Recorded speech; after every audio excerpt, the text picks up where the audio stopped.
Okay, I am back. This is Hot Topics Text 2. I'm going to go ahead and try to bring my guests on again so we can get started. Hopefully, we will be able to connect this time. So, I already sent him the invite. And so, today's word is inspiration, and it came from Psalms 145, 4 through 6. And then, as I was stating before, it says God knows we need his beauty not just to inspire us, but also to feed our spirits in a powerful way. And that can include people, our testimonies, and whatever else that God is calling us to do. I don't know. We never know who we may impact with our testimonies. You know, we don't share them with everyone, but we have to be mindful because sometimes people may need our testimonies and we don't know who those people might be. So I'm going to wait and see if my guest will pop back on. Hopefully he will. We did a little tester, so let me see if I can get him on.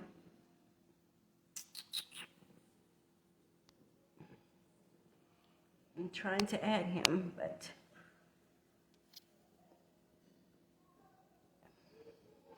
Terrence, okay, there you go. All right, hopefully it's going to work. It's still adding, so that's a good thing. So we will. Hey, how you doing? Can you see me? A little bit. Can you turn yours down Move back. a little bit? The what? No, I just need to see you. I can't hardly see you. I need you to be up top. Just Can you see me? yeah, yeah, Can you yeah. see me? That's good. So, All right. I can. So, how are you? I'm good. How you doing? Hey, technology. I'm Technology is good. always a problem. Well, you know what? But you know, we always get it right after we, do it a couple of times. We always get it right, So, so listen, it's been what? How many months since I interviewed you? 3 months?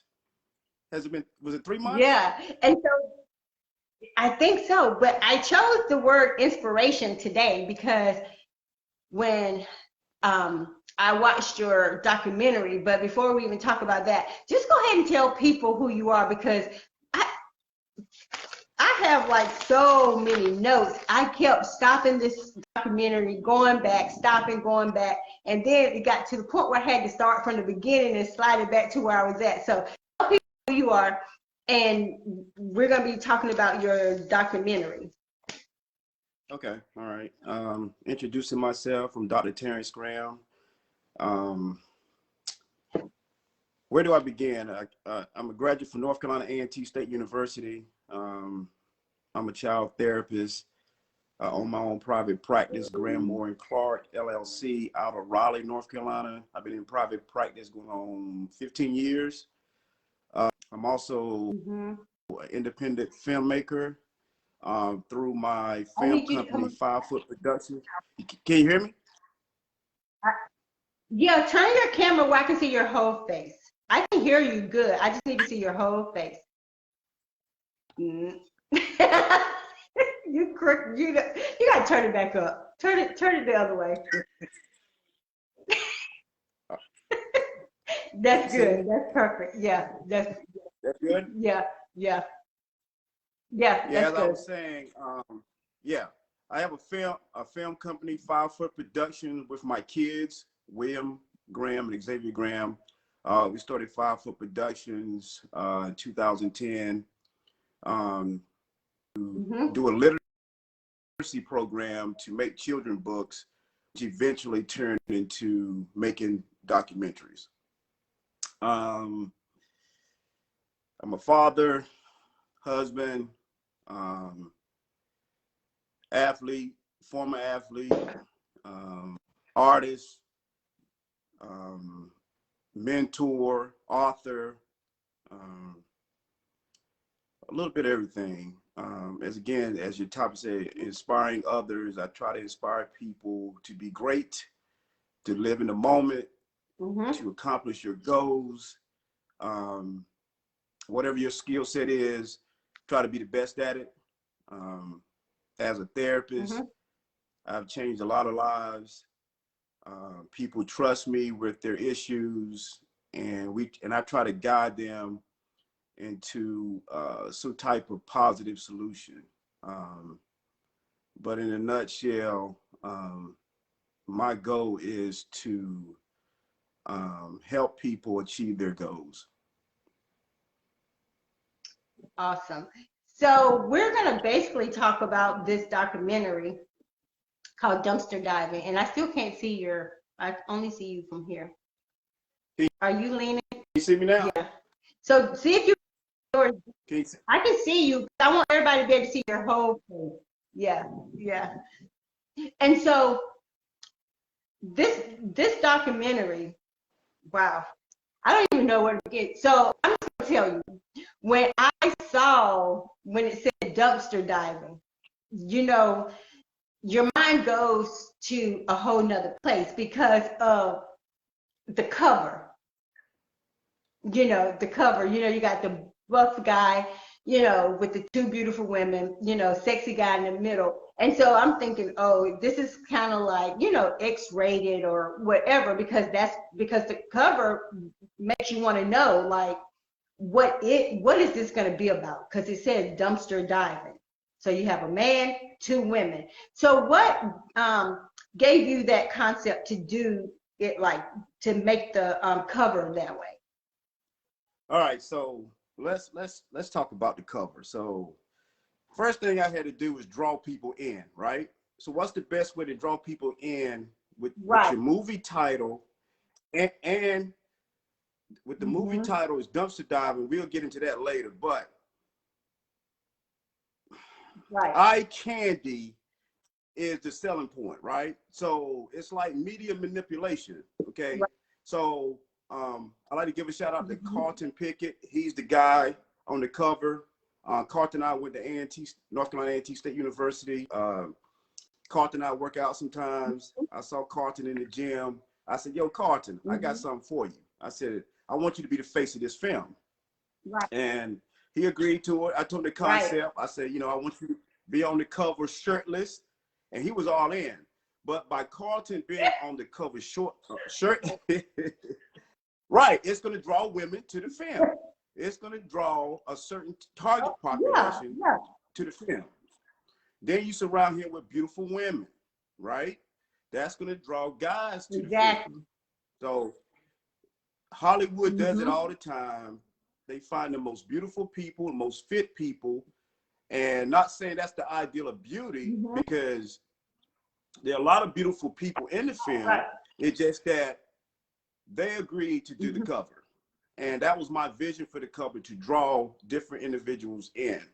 Now, again, on the cover is Riri, and also, I forgot the young lady's name, Gabby.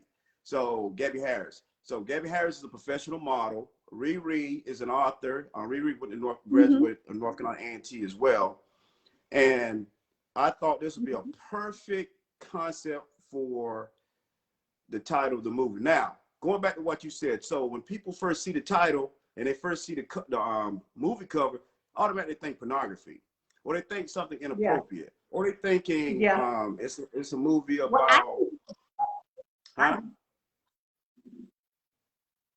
I said I didn't go that far, but I knew it was like, I was thinking, but yeah, it got my attention though. Let's talk about it. I mean, I'm an independent filmmaker, but they do this concept all the time. Tyler Perry would throw a guy on the cover of his films all the time. The concept behind Dumpster Diving is, hey, these are the people you're attracted to, right? You're attracted to the cock diesel dude, the dude walk around,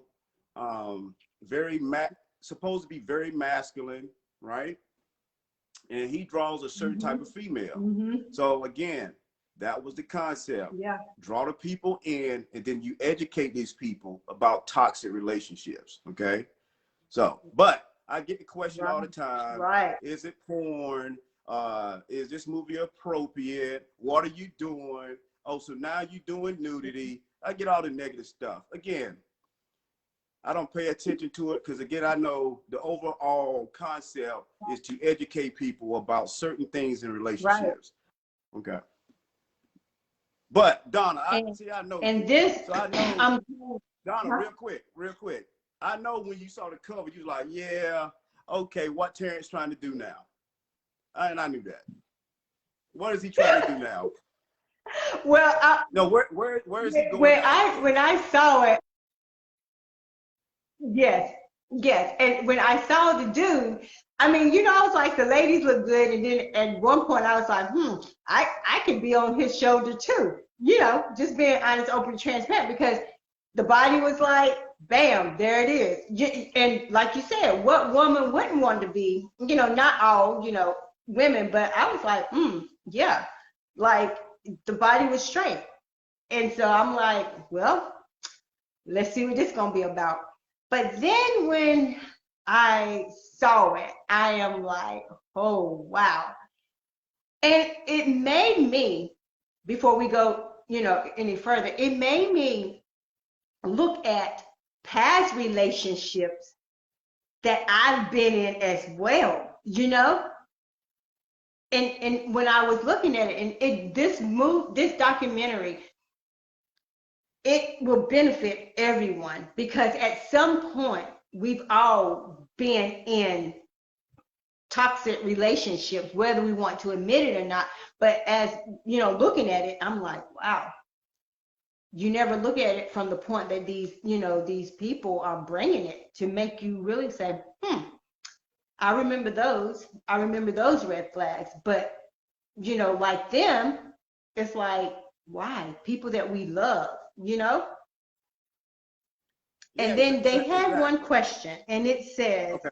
how quickly, and I love the lady, Miss Johnson, that was doing the narrating. I love it when she said, how quickly can your mindset be shifted? And I was like, ooh, that can be like, just like that. And that was so profound, because, you're going into your therapies or whatever, and you have your mindset, I'm going to do this, but something can come just like that, and your whole mindset shift. Why is that? Speaking from a producer and speaking from a therapist point of view. Well, every film I do has is connected to my personal life in some kind of way. The reason I wanted to do this film about relationships, my kids are older now. My kids are adults, and they wanted to know what Right, happened with the relationship with their mother, right? So they ask questions all the time. What happened with their mom? Why we right. not still together? So, Can you hear me? Hold on, can you hear me?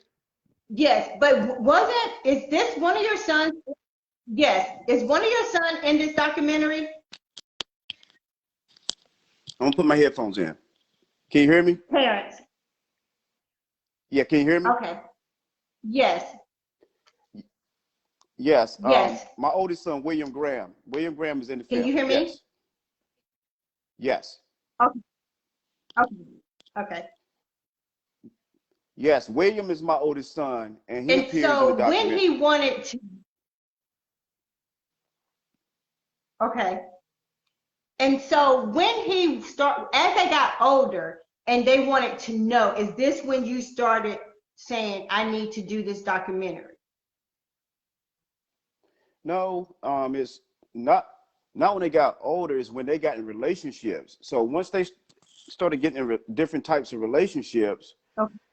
only relationship that they don't really remember is a relationship I had with their mother.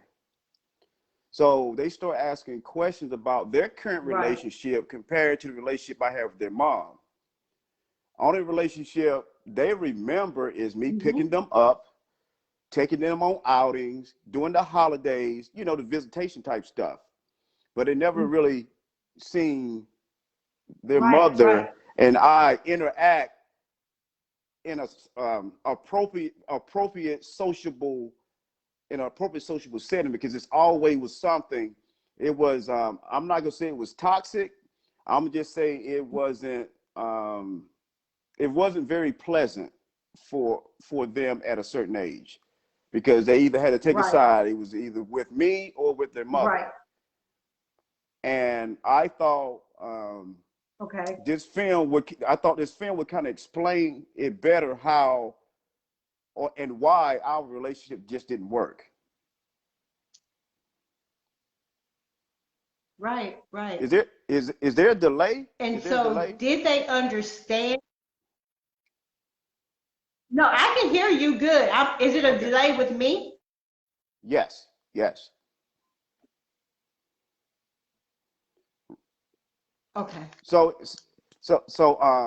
I don't know in why. the doc, Can you hear me? yes, I can hear you. So in the documentary, my son asked questions like, you know, was me and his mom in a toxic relationship? And he said, because my oldest son kind of remember, he was probably the only one to actually live with me and his mother. And he recalled certain aspects of the relationship being toxic. Okay.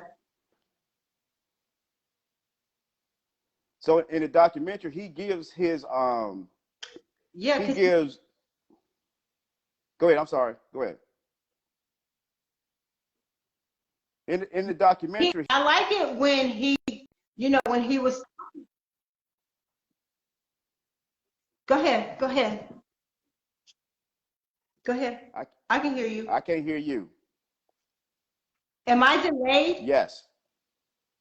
Can you hear me now? Yeah. Lynetta or Gina, if you're on there, can y'all hear me? Okay. Okay, go ahead. What I was saying was, my oldest son actually lived with me and his mother, so he can recall certain aspects of the relationship, and he started asking questions like, "What happened?" Mm-hmm. You know, and I thought this film, Dumpster Diving, could give a better explanation what happened with his mother and I.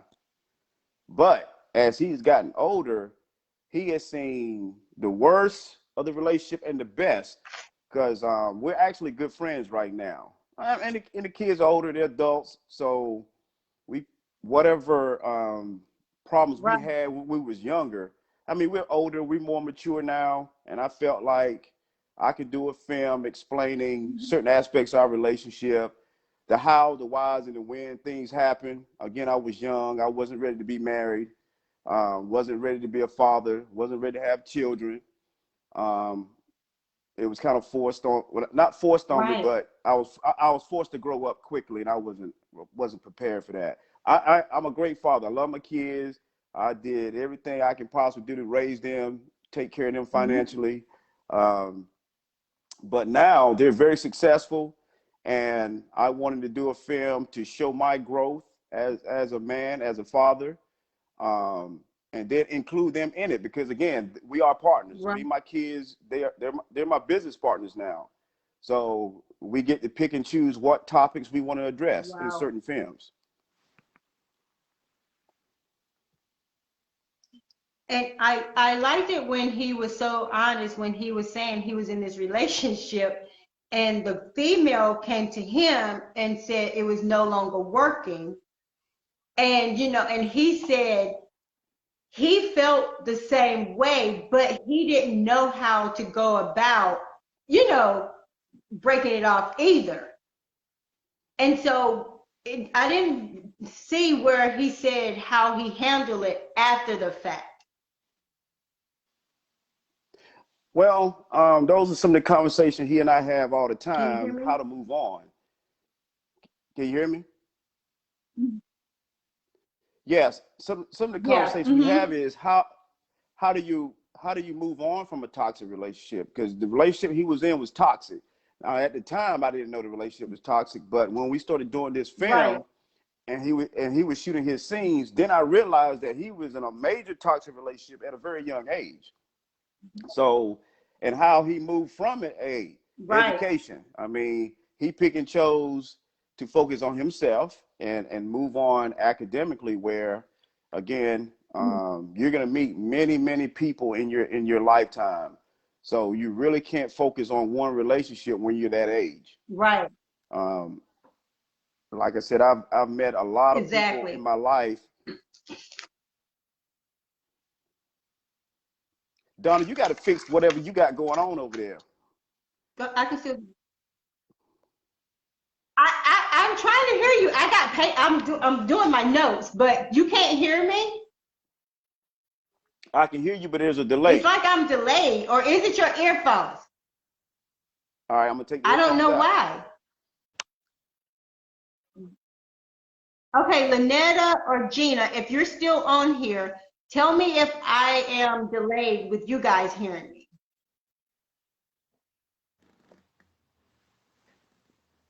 I don't know why that we're delayed. I'm waiting All for right, my let's go. people Let's keep it rolling. to, can you hear me better now? Okay, so, Yes.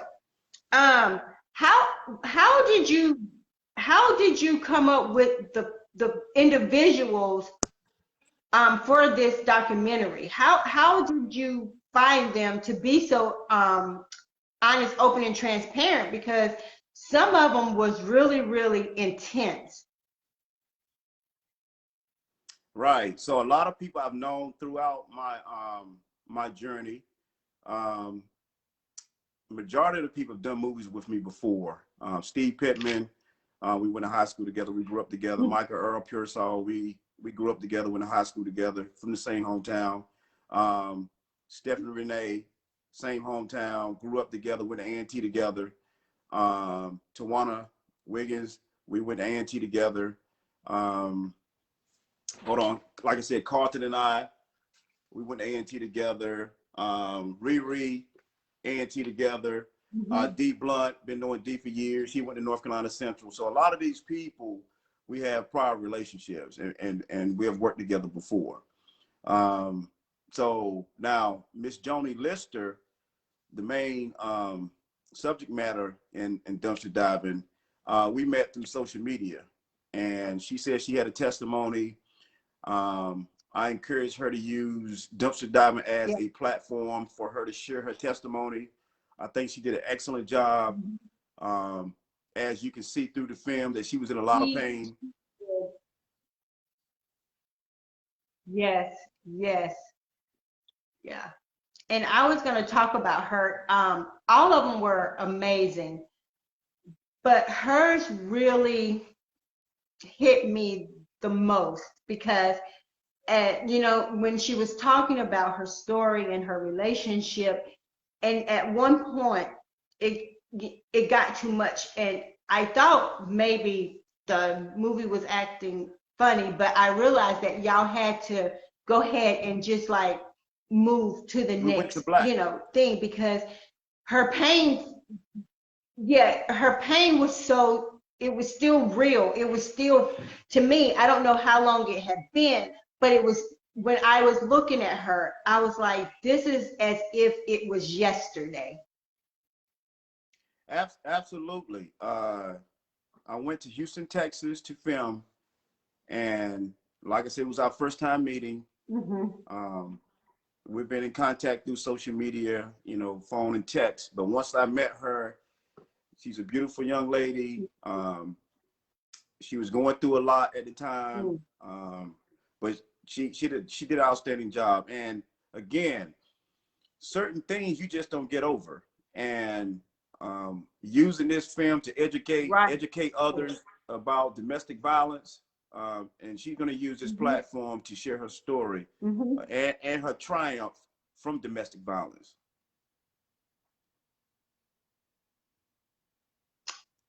So how far out has she been out of the toxic relationship before, when she did this documentary?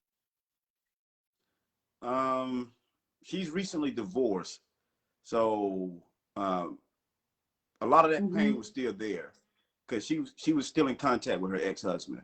So a lot of the matter of fact, when we was filming, he showed up. So he actually showed up while we was filming her Wow. ex-husband.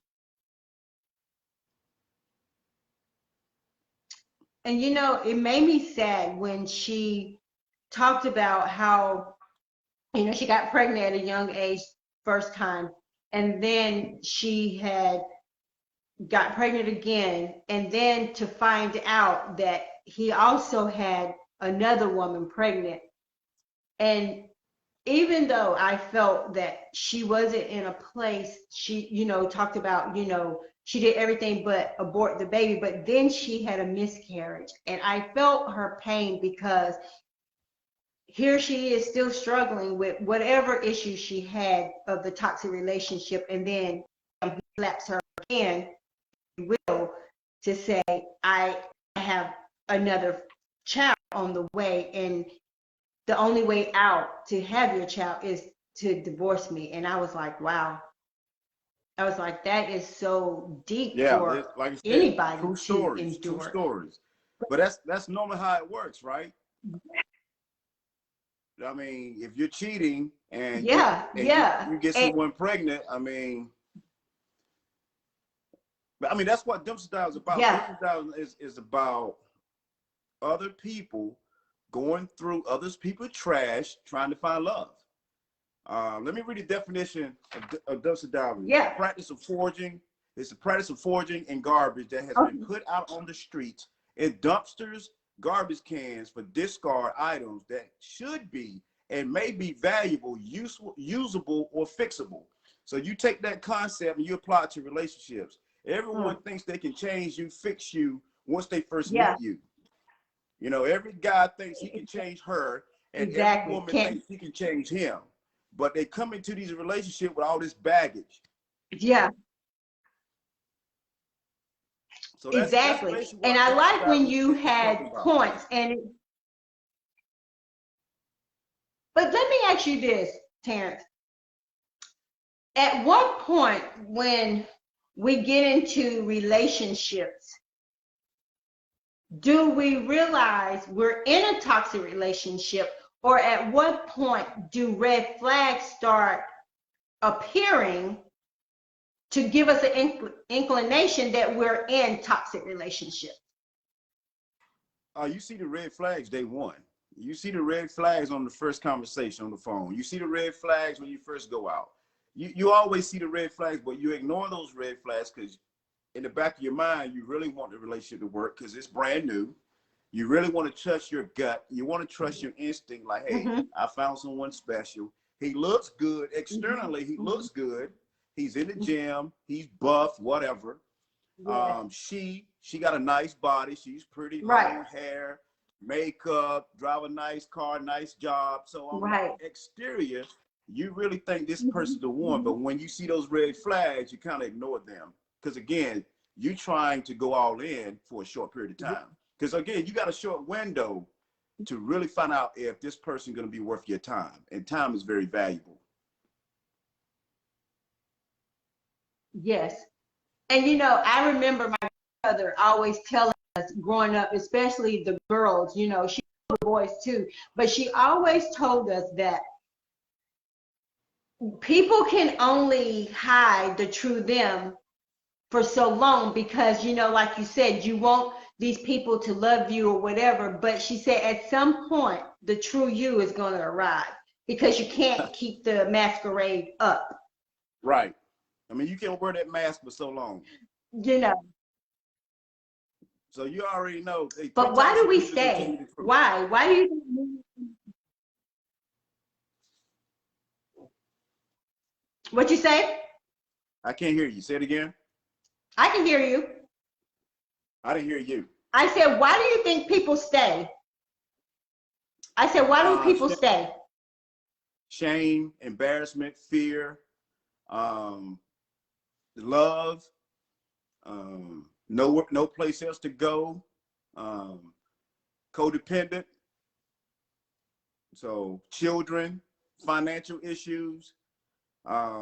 It's a lot of reasons why people stay. I mean, you can't really make excuses if they do leave, but it's easier to stay than you pack your bags up and take your kids and go try to find somewhere to stay in the middle of the night. It's really hard.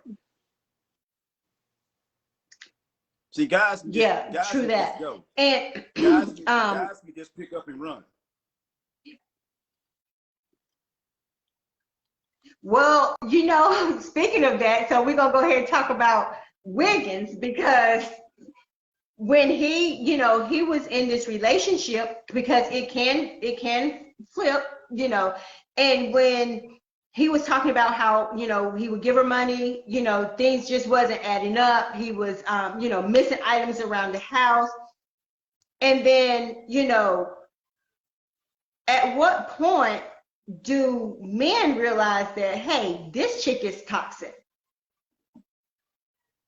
Well, When do they find out they're toxic? And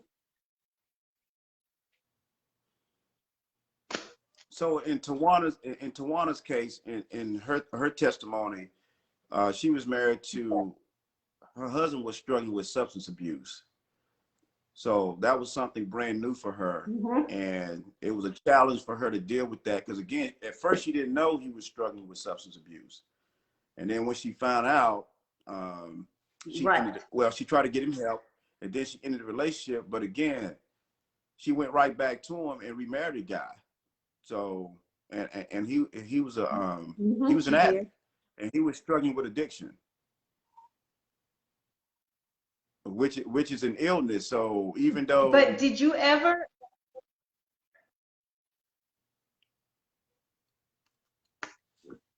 ask the question, why did you go back and remarry him? Did that ever come up?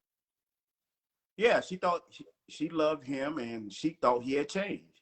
She thought he wasn't going to relapse, and she thought everything would be great again. But again, he was struggling. He was struggling with a strong addiction, and I mean, crack is not a joke. Right. So, No. but And so she with had to her, deal. how is she today? She's good. We talked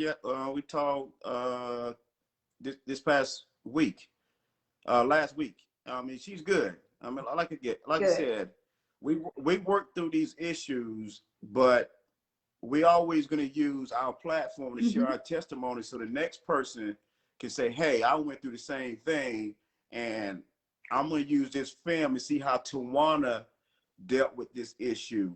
Like I said, my films are educational tools. My film is real life stories. These are real. We're not acting. Yes. This is real life, and these are real people dealing with real issues.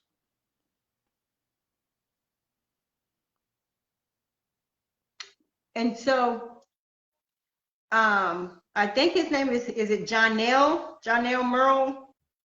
Yes, that's my cousin Johnny Merle. The one that was retired? Yeah. And so, it was, people think that, most of the time society makes us want to think that it's only men, doing the toxicity, to the female.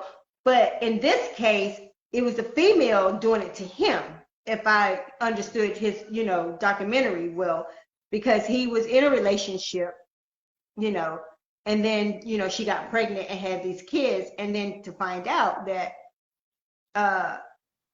they weren't his, correct? Right. So you have to understand, men normally don't share these stories on these type of platform, because again, that's not what men do. We don't really express our feelings. We really don't share our stories. We hold it in. Now, when guys get together behind closed doors, we talk about it. We at the bar, we might share a story too, but I give Johnny L props for sharing his story with me. He didn't have to do it, like I said, but like I told him, I said, hey man, this is gonna help the next guy, because they always a guy out there who thinks, hey man, those are my kids, and they're not his kids, end up paying child support for children that are not his. And I know a number of guys have been through that, where they're in the court system for kids that's not theirs because the woman lied about whatever, and it was a money trap. So yeah, guys go through it too. And I And she encourage, was pretty much, um, uh, but she was pretty much like real toxic for him, because at some point he almost got kicked out of barber school because of this female. right. And again, he saw those red flags early on. He just ignored them. He saw the red flags early on. Again, like I said, sometimes But you have to listen. You have to listen to your gut, whatever your gut tells you. I mean, some things just don't seem right. You have to take note. And communication is the key. If you're always in doubt, you ask the person, talk to them, find out what's really going on. Ask those hard questions. And hey, are those kids mine? Hey, them babies mine? You know, but at the end of the day, hey, he won. Like I said, he did the right thing. He did the right thing, and he let the courts figure it out. And he's happy today. He's married now. He's living a great life.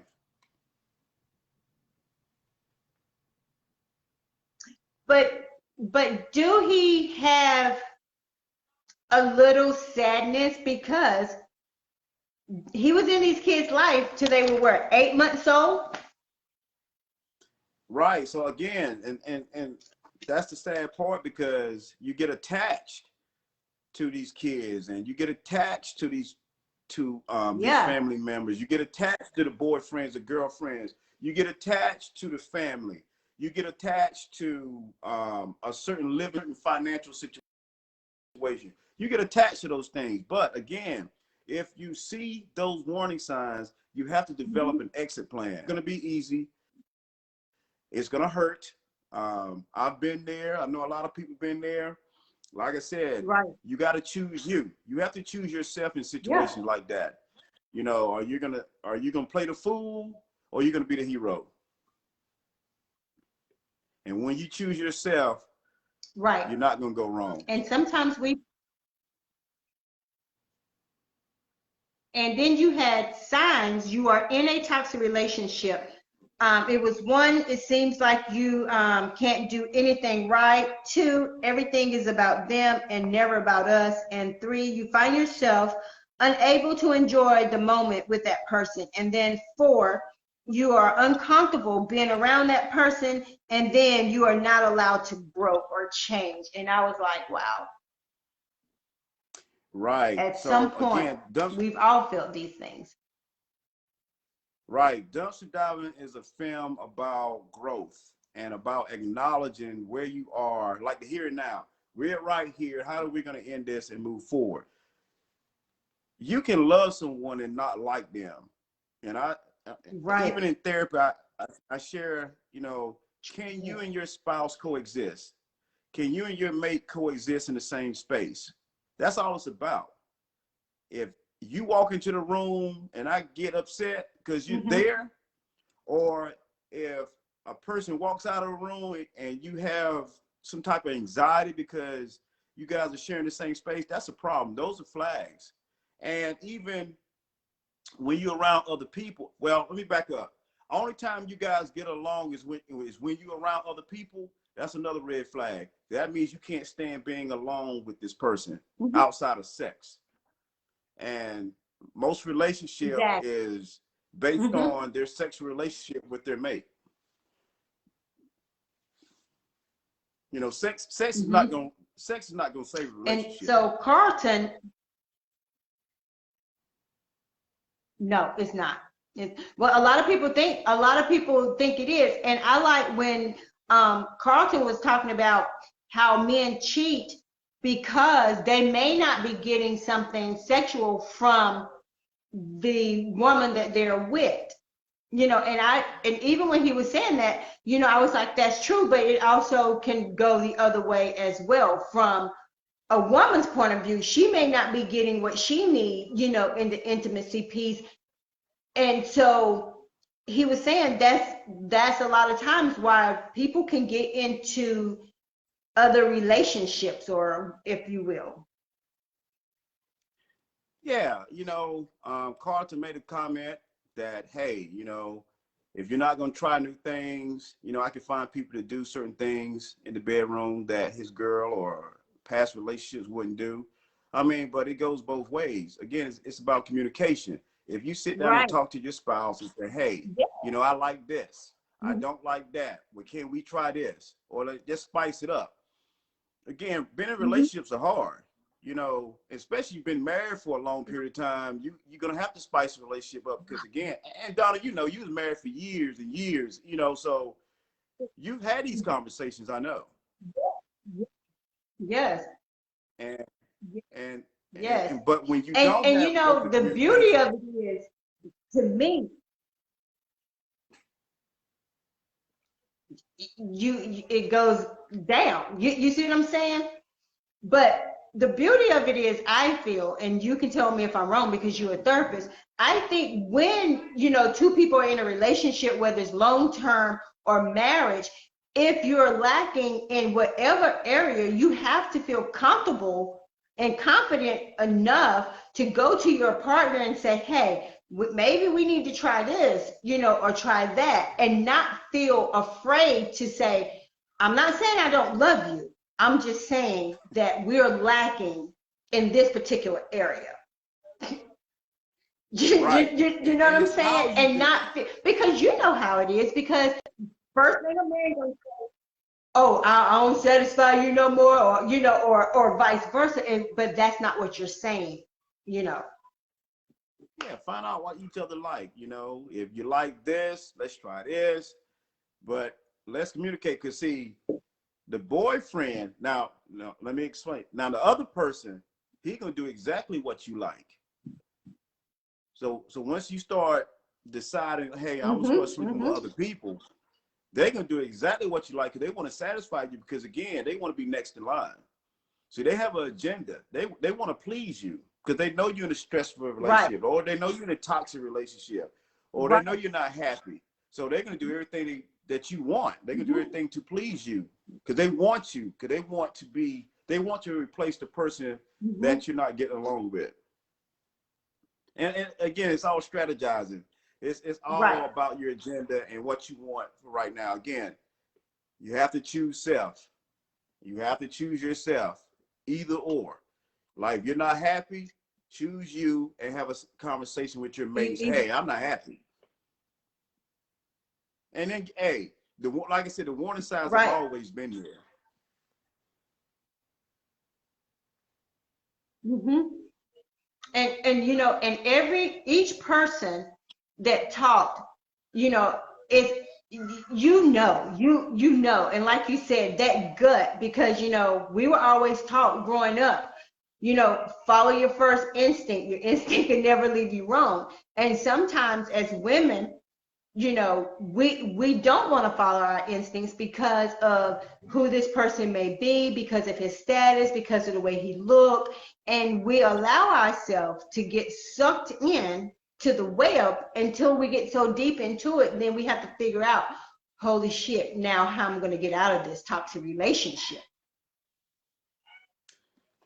Yeah, there's a certain part in the movie talking about trophy hunting, right? So trophy hunting is like my father, Mm-hmm. we had this thing where he always asked you, yeah, man, who you talking to now? I mean, how many girlfriends you have now? Um, how many? Mm-hmm. He always asks, how many people you been with?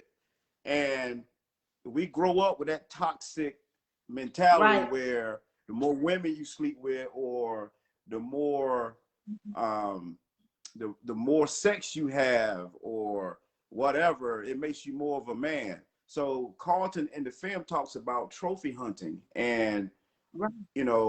what being a man or what being a masculine male looks like. And that's why I had Carlton on the movie cover. Again, Mm-hmm. this is what we picture a masculine heterosexual looks like. So he was supposed to be the poster child. Right. I think cousin, your cousin Phyllis is on here. Oh, that's my cousin. She said, "Hey, cuz my comment is, I'm trying to see. Can you see it from your end?" No, I can't. She said, "Hey, my comment is, you have to choose each other first." Cuz, can you kind of explain what you mean by choose each other first? And so, If the relationship is as if we're the waiting relationship for her comment, we're gonna I think if the relationship is go ahead. toxic, you should. I think if the relationship is toxic, you should choose you first.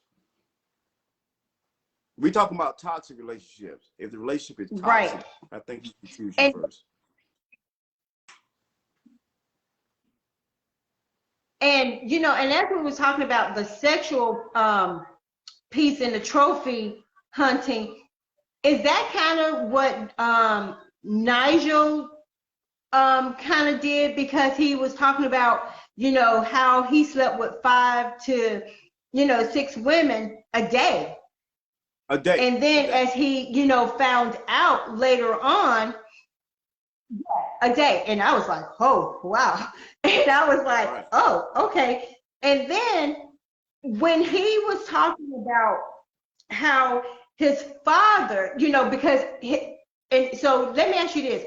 Is trophy hunting the same thing? Like, because he said he was in school, and so he dealt with cheerleaders, all these people. And then come to find out that his dad did the exact same thing, because his dad, met his mom, and then he didn't want his mom, after she got pregnant. And for me, I was sad for him, because it was hard for him even acknowledge that, hey, I was doing all this stuff, and come to find out you was doing the same thing. right. And now here I am coming into the picture, because mom, and now you talk to her as if she doesn't matter. And when I looked at him, I thought of my own kids, especially my boys, and say, that's got to be a hurtful thing to come from the soul, to know that your father didn't even respect your mother. Right, and it's learned behavior. So he learned this behavior from observing certain aspects of observing his father's behavior. Also, again, toxic masculinity, been in a fraternity where you feel like, you have to do certain things to live up to a certain image, or Mm-hmm. you're around certain people in your neighborhood, you feel like you have to do certain things, or peer pressure where you feel like, hey, the more women I sleep with, uh, the more of a man I'm going to be, or living up to certain stereotypes. Um, and then it catches up with you, because again, Right. if someone gets pregnant or whatever unexpectedly, Yeah. and you're in college or you're in school, and you Mm-hmm. have to make a hard decision, tough decisions. And like I said, a lot of people Mm-hmm. run. A lot of people run. And they don't, yeah, a lot of people just bounce. And Right. Right. yeah, but that scene was How is that he? was How is he? that that was a very powerful scene to shoot, because as you can and we had to do a lot of editing on that scene, because that scene was probably 2 hours long, and we edited it down to 3 minutes, which is very difficult to do. Yeah. But you could tell Nigel was in a lot of pain that night. He was in a lot of pain sharing that story, and I commend him for sharing his testimony in the documentary. Like I said, Yeah. this documentary is a must watch. Um, Dumpster Diving is Absolutely. a very, very good film. We need all the support we can get. But again, if you will see Yes. yourself in these films, I think I'm not sure if Nigel's seen the film yet, but it was a very emotional evening filming it was filming that scene. Very powerful, very powerful. and you can tell because at one point he looked away, you know, Yes, and you know, it was when he looked away, I said to myself, he's trying to get this out, but at the same time, he's trying to keep his composure because if he allowed himself, which he probably did, to go back to that place, because mama is mama, and to know that my dad did this to my mama, you had to go to a deep place. And yes. you can see it. You can see it in his face. Yeah, it was very traumatizing for him to share that. And again, he wants to protect his dad. He wants to protect his mom.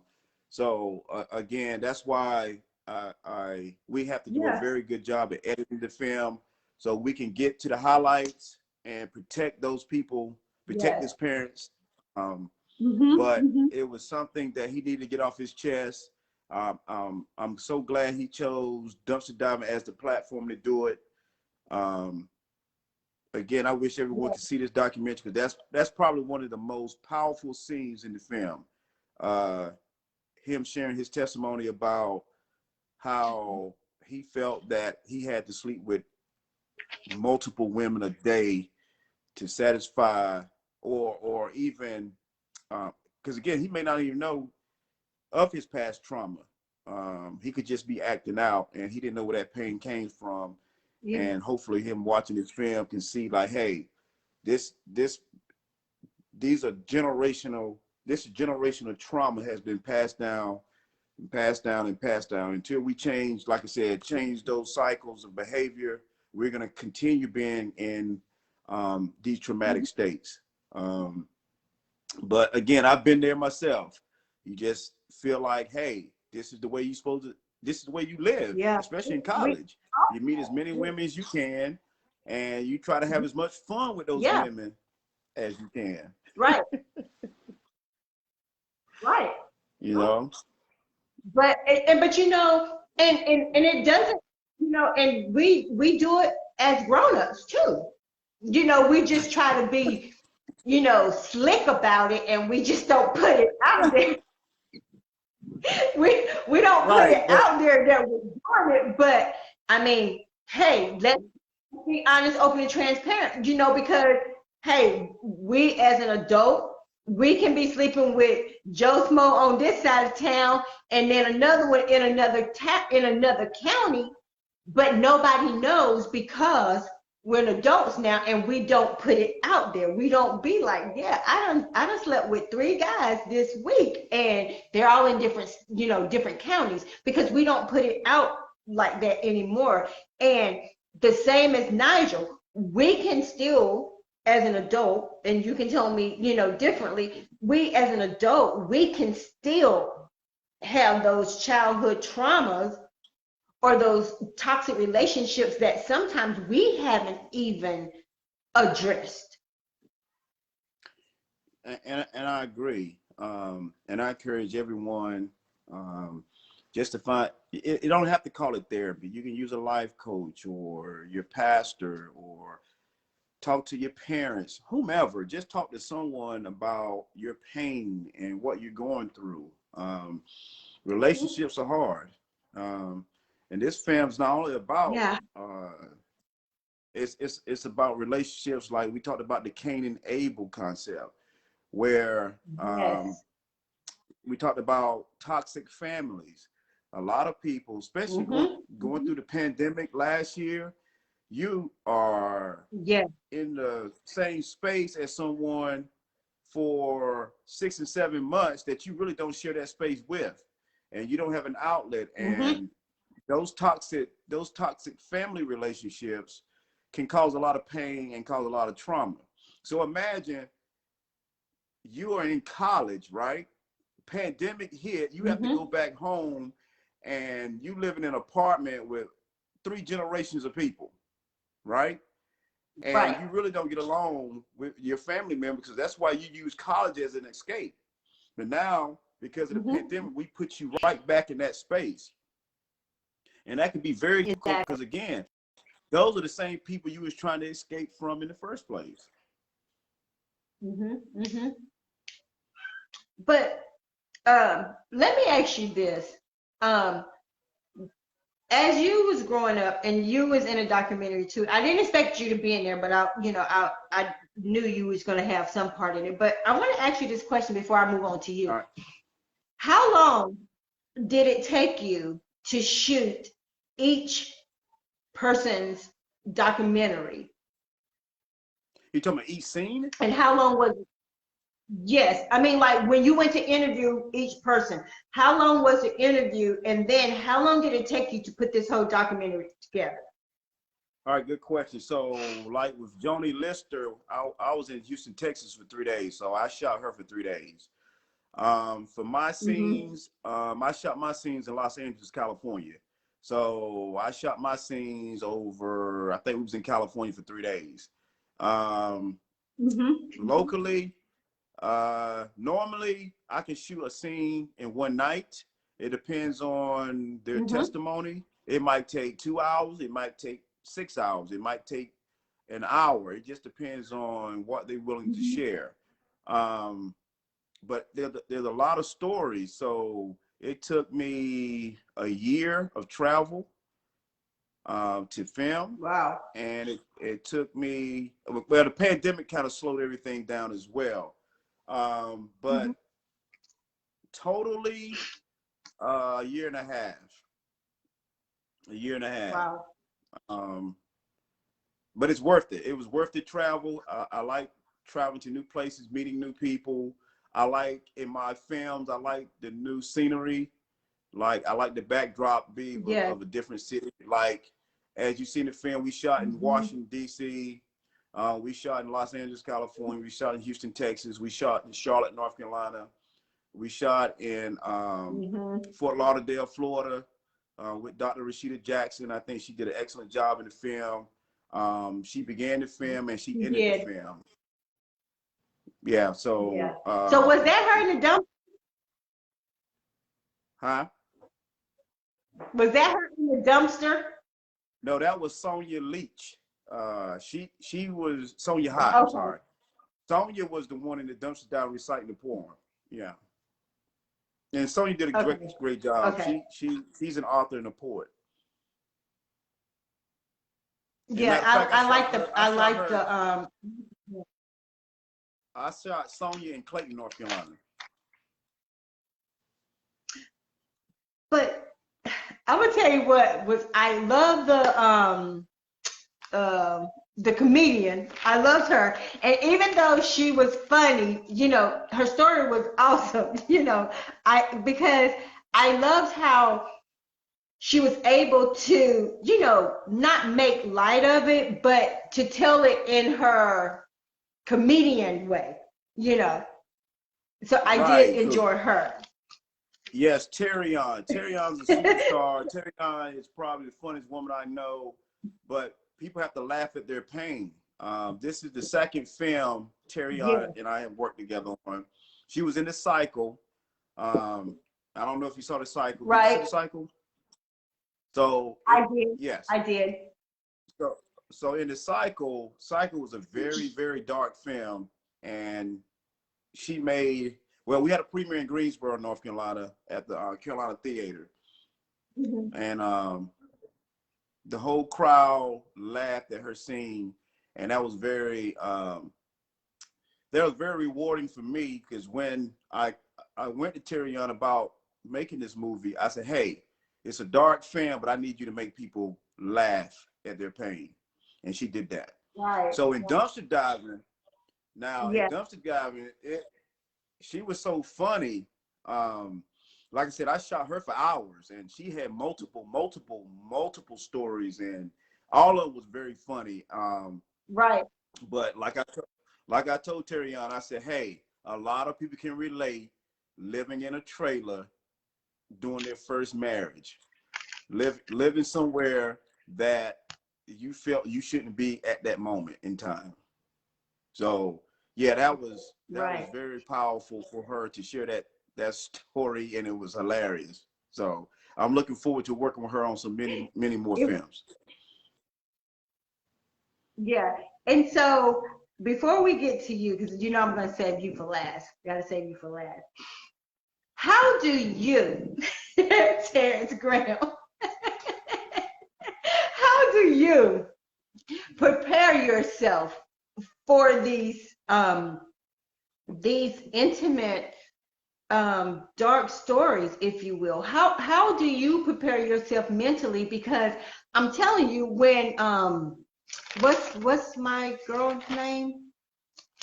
Uh, Lester. I'm telling you, like when she was talking, like I felt her pain. Like I truly felt her pain, and I'm just like, wow. And so, how do Terrence prepare themselves for these stories? Well, I've been trained for years. I'm a therapist, so I hear these stories every day. Yeah. So as a therapist, I've been trained to be very empathetic. Um, I'm trained to Mm-hmm. be genuine. I'm trained to guide them in a safe space so they can share their Yeah. testimony. Mm-hmm. And as the writer and director of these documentaries, I know exactly where I want the film to go. So I know where I want Okay. each scene to go. I know how much pain I want for each scene. I do want it to be genuine, but I also know exactly what I want. Because when I choose these people, I know, and once I hear their stories, if it's a good fit Mm-hmm. for the film, I know exactly where I want the film to go. So, but Okay. I'm not saying it's easy, but I've been a therapist for over 20 years. And Okay. I've heard it all. I've heard some stuff where, um, yeah, I try not to internalize their pain, and I try to give them a safe Mm-hmm. space where they can Mm-hmm. feel comfortable in trusting me with their stories. Well, how do your crew handle it? Because I'm telling you right now, I I probably would probably shed a couple of tears just trying to get through it, because when they was telling this story, you can tell that it was almost as they were back in the moment. And like I said, um, le- um, Lester, her to me, all of them was great, but hers was like it had just happened yesterday. And when you Right. had to Like, blank it out, I'm saying this is some real deep toxic pain. And then you say, as you get older and we go through these toxic relationships, and once we can come out of them, you look back once you have healed and you say, wow, how, like, what did I miss? Because a lot of times, do people ask those questions? What did I miss? How? Because we talked about red flags from the beginning, but when we don't take those red flags and heed to them, then once we get into it, when we come out, do you always hear, how did I allow myself to get so far? right. So once you get out of the relationship, once you get out of that space, you start to peel those layers back. Then you can see clearly, like, wow, I missed those red flags. I missed that. I missed that. And other people can help you see, like, Mm-hmm. okay, as a therapist or a life coach or a pastor, they can help guide you and say, hey, you missed this red flag. So let's encourage them to even explore even more about their past so they won't make those same mistakes Mm-hmm. in the near future. Because again, one toxic relationship may not mirror another toxic relationship, because again, you may go down that same path again because you're choosing the wrong type of person. So you just have to be aware, like, Mm-hmm. okay, Mm-hmm. if I'm attracted to these type of people, then you have to look at you. That's why I said you have to choose you, Mm-hmm. because you have to look at yourself and say, hey, why am I choosing these type of guys? Or why am I choosing these type of women? Why am Mm-hmm. I choosing this type of, because again, toxic relationships can be in the workforce, in the workplace. You know, what is it about my supervisor where he treats me the way he treats me, right? So you really have to look at yourself first and say, okay, am I willing to make these changes? Am I willing to confront? Am I willing to confront that person about where they're treating me? And that's key as well. Because if you don't say anything, people are going to run all over you. If you're in a relationship and the person keep doing the same thing over you and you don't voice your concerns, they're going to continue with the behavior. They're going to continue doing the same things because some people enjoy seeing your pain. Some people get off on seeing you being miserable. Some people love to see you hurt. Right. You know, because again, a toxic individual or a narcissist, they really enjoy seeing them having control over you. Yeah. And so now getting to you,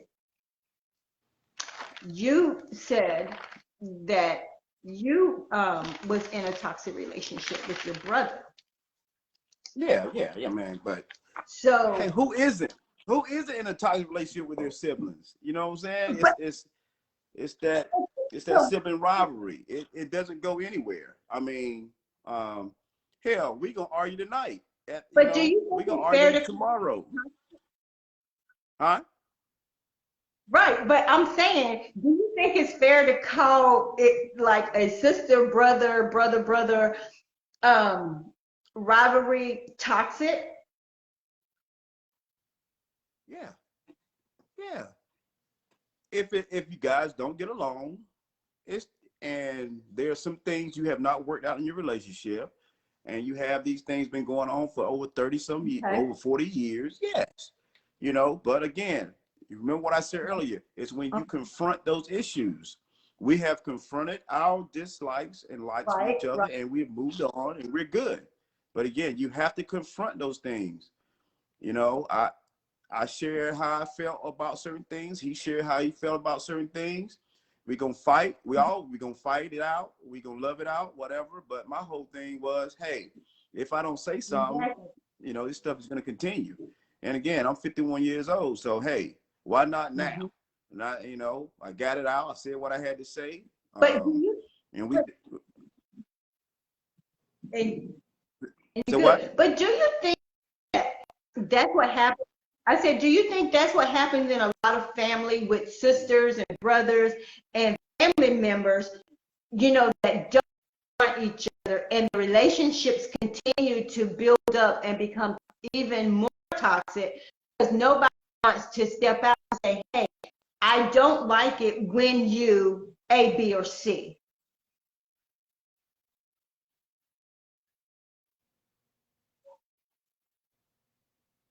Do you think that that's why the family dynamics stay the same when people don't want to call each other out, if you will, about being in toxic, you know, relationships with, you know, family, cousins, or whatever? Do you think if we just sit back and say, well, they family, you know, I don't want to call them out? Well, look at it like this.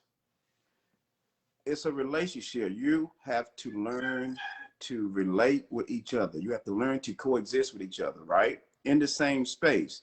Again, the consequences of not confronting and the consequences of confronting are totally different. If I choose to confront you, there will be consequences, right? And the most, as you saw in the documentary, it talked about Cain and Abel. Cain and Abel had a toxic relationship, and one of the individuals ended up dead. It was the first murder. So you have to understand that, hey, the consequences are very severe if you don't address these issues, right? So in most families, they just say, well, I just won't talk to you anymore. You know, I don't want to be in the same space with you. And you go years without talking. And then, but if you love that person, like I said, I only have one brother. And I feel like that relationship is worth saving. I'm gonna do whatever I need to do to save that relationship and cherish that relationship as we grow older. Because again, I only have one brother. I only have one sibling, period. So I use this documentary to share with the world, hey, I go through this mess too, right? I'm at fault for some of the things I've done, Exactly. I'm not perfect, but again, if I'm willing to have open conversation with you and say, hey man, tell me what I did wrong, and I apologize for what I did wrong, and so I won't make those same mistakes again. Again, I have 2 kids where I have an older son and a middle son. They're just like me and my brother. We're like this. Mm-hmm. Right? But whenever they have disagreements, I want them to be able to communicate and talk it out instead of holding stuff in for years and years and years. And then when Right. it get to the point where it boils over, you ready to become physical. And that's the thing. Like, hey, it was too many times where we was about to get physical over things we could have just, hey, let's squash this and keep it moving. But the pandemic kind of got us back together. Because again, this pandemic thing has made you put things in perspective, like, hey, what's important and what's not. Exactly. And so is it fair to say that women are more involved in a toxic relationship or men, or is it about the same from a I say it's therapist point of view? 50-50. I say it's 50-50 because, again, you have to identify what the toxic relationship is. Like I said, it could be toxic family, it can be toxic relationship as far as with your mother or with your father. It could be a relationship at work. It could be a relationship with your girlfriend or your boyfriend. It could be a husband, wife. Once the relationship makes that left turn and you're feeling a certain way, that relationship is causing you depression. It's causing you anxiety. It's causing you self-hate. It's causing your self-esteem to be low. It's causing you to display anger outbursts, or you can't be in the same space with that person. There's something going on with that relationship. And if you don't address it, like I said, you internalize those feelings and it's going to eat you away. So I made this family say, hey, look at yourself and say, hey, am I the toxic one? As my cousin Jermaine in the film said, am I the toxic one? Right? Because again, we have to look at ourselves and say, hell, we might be the toxic one in the relationship, whatever the relationship may be. Yeah. But like I said, I hope everybody go and share look it up. I can send my friends the link so they can go watch it. But I'm telling you, I saw myself in so many of these women. And I'm talking about before marriage, into marriage, and I'm just thinking, wow. Because like you said, you love someone and you don't ever want to be like, oh, I'm in a toxic relationship. You don't ever want that to be your truth. Exactly. We want people to think we got it together. And so I think this documentary is opening eyes, especially for men and women. And I really love the fact that you had men in here that was able to show their vulnerability. Right.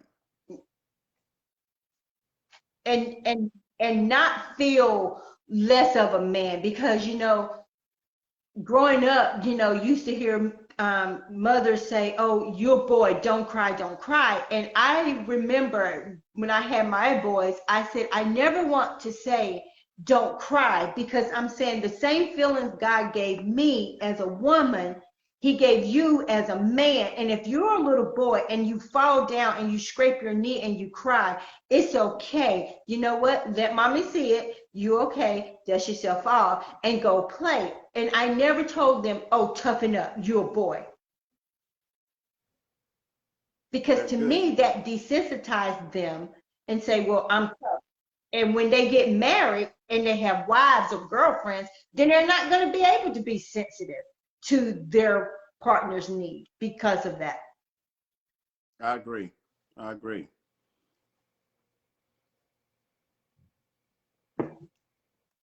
And so now that you're doing this documentary, like, are you going to start showcasing it in different locations where people can come out?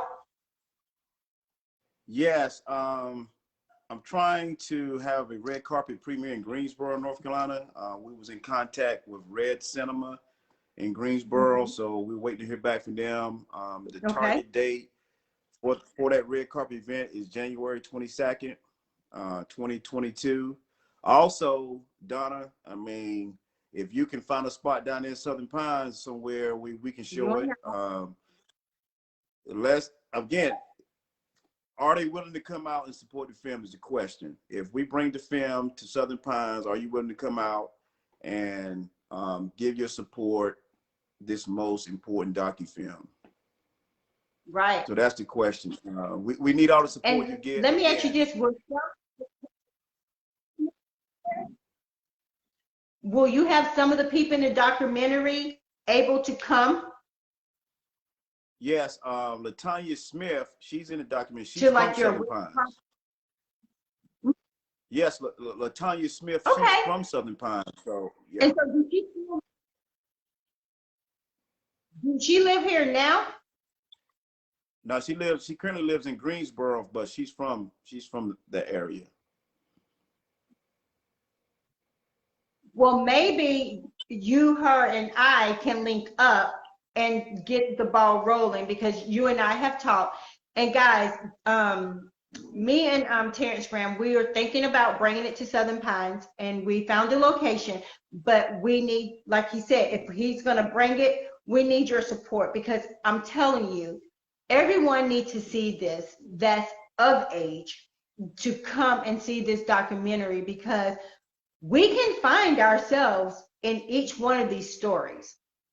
I promise you, you will find yourself in one of these stories, whether you're a man or woman.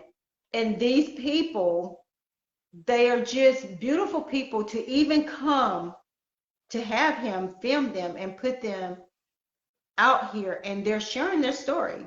This is from the heart. This is not something that was made up. They had to, act and had to, like, when people go, to these acting class or they get a movie and they say they had to go to a place that they had to do a scene where they had to cry. These are real life stories where they don't have to go anywhere to think of something. It comes from the heart that they can allow these emotions to come.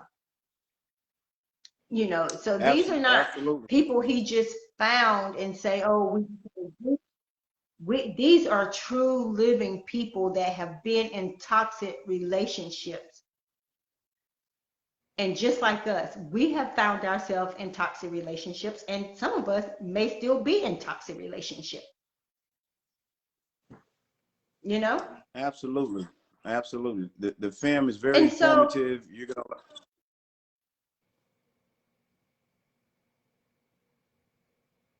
go ahead. Yeah, I said the film is very I said, go informative. You're ahead gonna and learn a tell them lot. about the Yeah, film.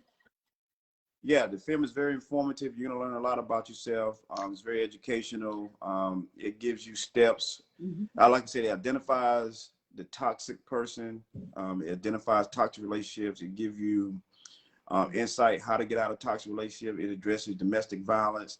It also addresses depression, substance abuse issues. It gives you. It starts with a journey. We take you back to the Bible.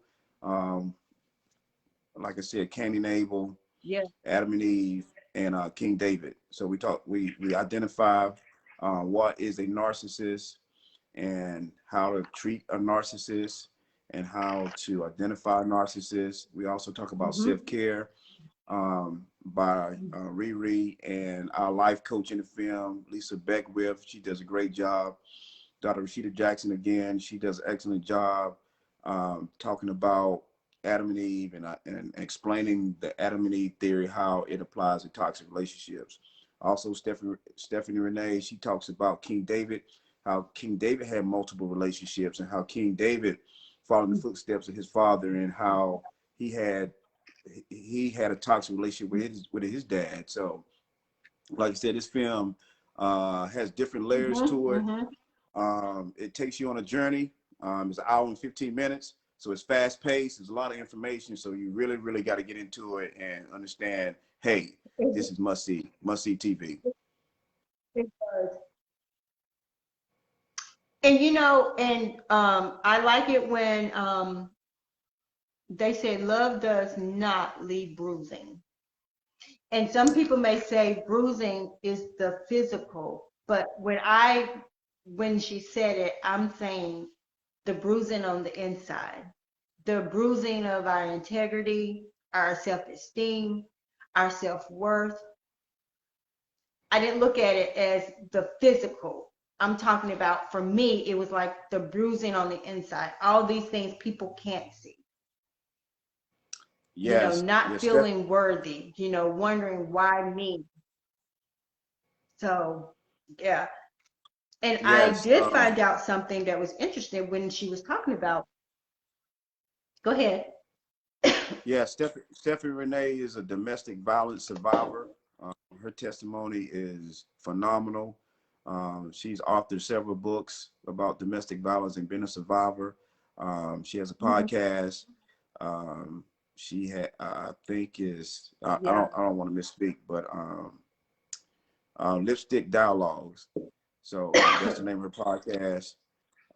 Yeah, Like I it's said, lipstick. Hmm. yes, Lipstick Dialogue. So you can follow her on Instagram and Facebook, all social media platforms. She's a very good advocate for domestic violence, and I think once you hear her story, you be like, wow, she is definitely a survivor. Again, she and I she and I was at North Carolina A&T together, and I was too young at the time to know that she was in a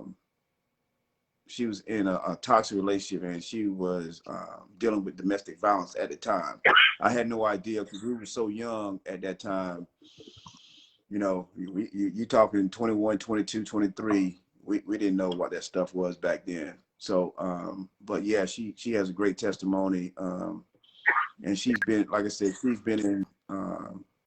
in a cycle as well. So, and she's gonna take this journey with me, with the documentaries and in these certain platforms. So, she's a member of 5 Foot Productions as well, and she brings a lot to the table.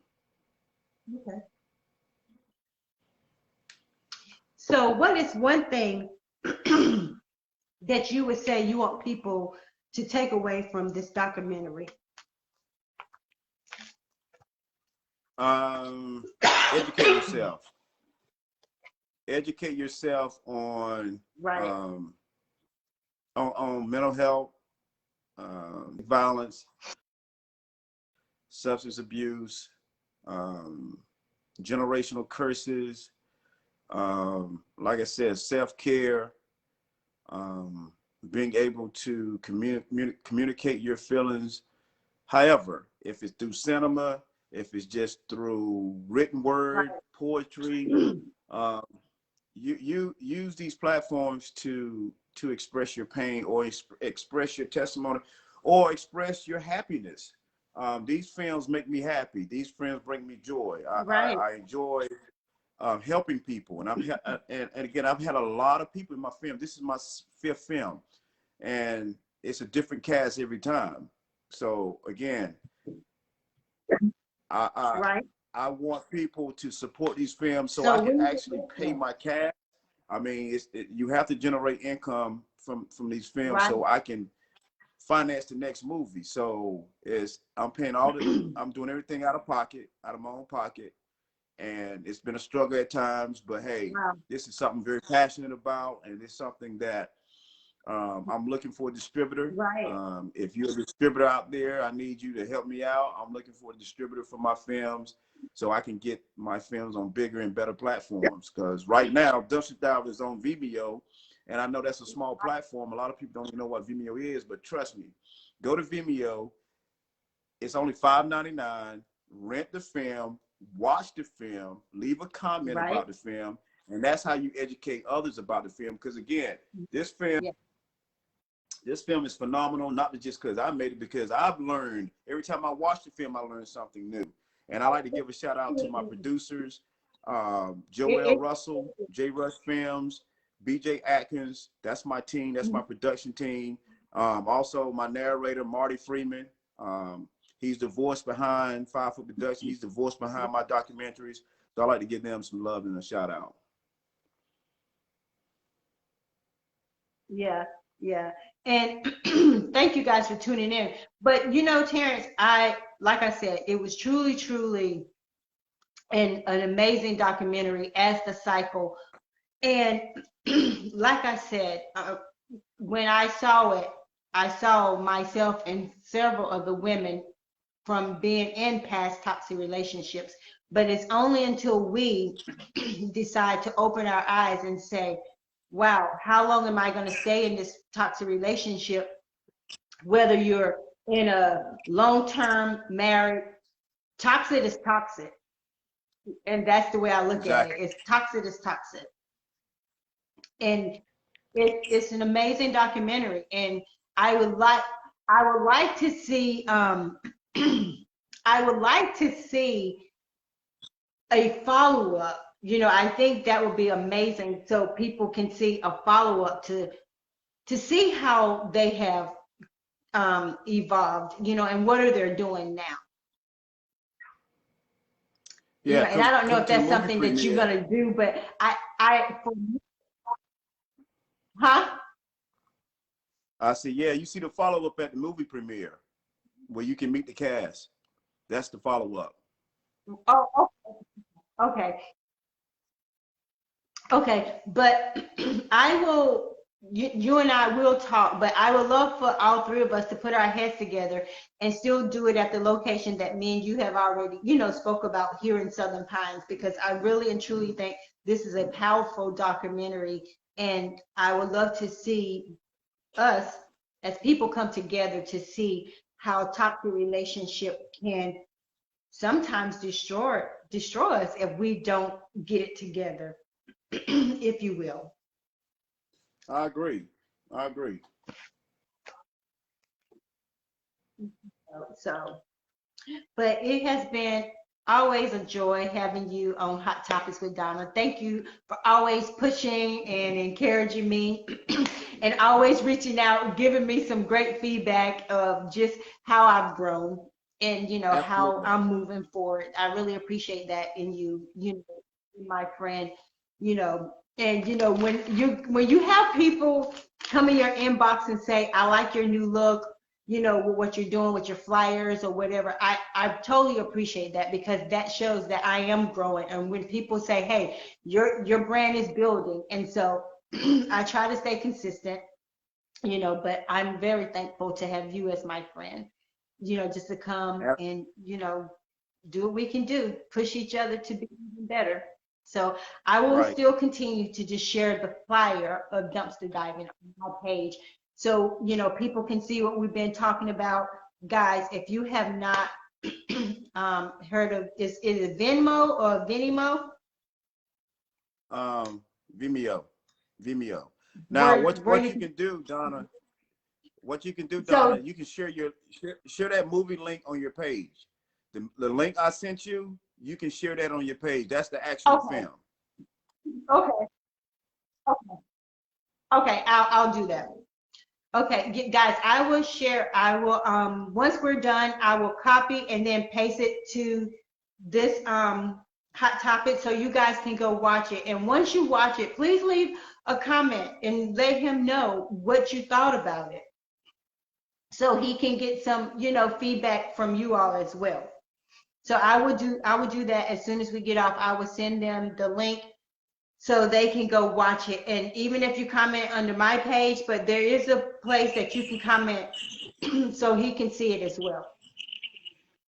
And as you can see, he has in the background the cover of dumpster diving. Yeah, but like I said, we will chit chat this week. There you go, dumpster diving. And I will send you guys the link, and we will figure it out where we can meet, so we can have it here in Southern Pines. And you just keep me updated on the one that's coming up in January, because I would like to be there just to, you know, support you as well.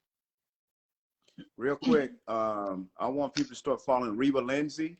She's a poet, and she's also, now if you remember her, she's the one in the white Corvette in the film. Yes, yes, Right. So yes. I want everyone to follow Reba Lindsay. She's a great poet. I spoke with her yesterday, and we're talking about writing a film, working on a new film, a new project coming up. But yes, make sure you guys follow Reba Lindsay. Okay, she's the next up and coming poet. And all the people he telling you, yeah, it's in the chat. But Okay. it's been great, my friend. So like I said, just continue to be who you are, doing amazing things, helping people, you know, in your business as well, not only on this side of the platform, but just helping people just in everyday life, just, you know, learning to love who they are. Absolutely. Remember, choose you. Make And sure I you will talk choose to you. you. All right. Choose you, Donna. Choose Choose you. you every day. Every day. I am. I'm trying to do that every day. I am learning. But you know, when you make a conscious decision, I found, and you know, especially during this journey, you know, without, you know, my husband, my late husband, Yeah. sometimes people they don't want you to choose you because, as you stated before, when you choose you, you start speaking up for things you're not going to put up with and things that you will, you know. And so I'm learning to just choose me, even if I step on toes. But at the end of the day, I have to be happy because I've came too far to just say, well, I'm gonna lay down and be a doorstep and let you dumpster dive all over me, and I'm just gonna be quiet. Absolutely. Can't do it. Absolutely. I agree 100%. Can't do it. Yeah. Can't So do it. Can't do yeah. So it. nope. Can't do it. Won't do it. Can't do it, won't do And it. you know what? I'm just gonna be me. You know? Won't do it. Because when we give people, you know, when we give people the permission to dump their mess on us, then that's how we start letting them just continue to dump their trash on us, and then we become their dumpster diver and we just accept anything. And I'm just not willing to do that anymore at this age in my life. So I agree. I'm gonna do I me, agree. unapologetic. Like I said, man, everybody want to do what they want to do when it comes to themselves. But when you start going in the trash to do it, you will Yeah, be dumpster dived. yeah, yeah, it will. Yeah, yeah. And I think a lot of times people have to really do some soul searching to make sure that they're not the one that's, like you said, the toxic one.